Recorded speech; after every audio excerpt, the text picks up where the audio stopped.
everyone, this is Tran and I'm coming to you from NDSU's Growing Up STEM, an interdisciplinary REU STEM education under the mentorship of James in chemistry education, and this podcast is supported by NSF-DUE 1852045. Welcome to the first episode of the Chem Ed podcast, where I am excited to talk to you guys about academic language and science. As a college student who has taken many science classes, I understand the struggle of mastering concepts in science. And as we all know, science does not get any easier as we move up a grade level, but what is the cause for this difficulty in learning science? It has been observed that a major challenge for students learning science is the academic language of science. First, let's take a look at the definition of academic language. Academic language comes as oral, written, auditory, and even visual forms, and it refers to the specialized language structure and functions that are necessary for one to learn effectively in schools. In particular, science subjects have a language register, which are the norms and patterns of language use that are central to the practice of each discipline.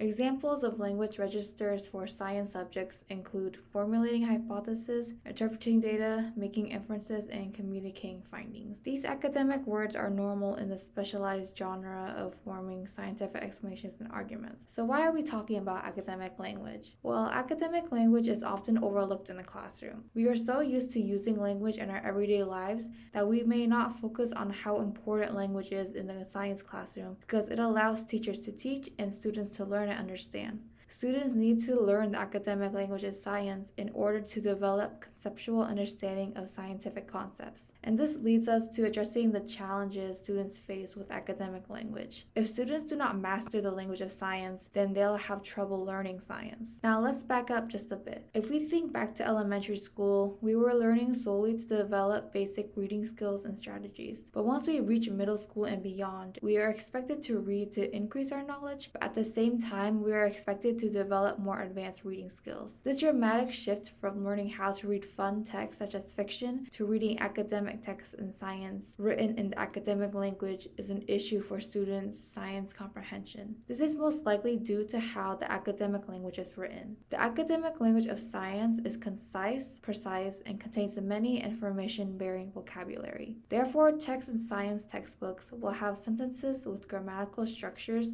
that compress complex ideas into fewer words, and students have to learn to adjust to this new type of text without much guidance from teachers. And then when teachers are lecturing in class, we usually remember them talking about the bolded science vocabulary terms, but some teachers don't realize that the definitions for these vocabulary terms use general purpose academic words that some students may not know. For example, in reference to physics vocabulary, torque is the product of the magnitude of the force and the lever arm of the force. In this definition, the words magnitude, lever, product, force, and arm may not be fully understood by students, which also highlights another challenge academic language and science poses: the fact that science uses terms that have different meanings in everyday life, which can make it more confusing for students to comprehend science. Now let's move on to considering academic language and science as a second language. The academic language of science is very different for everyday conversational language, so it is not a language students are accustomed to.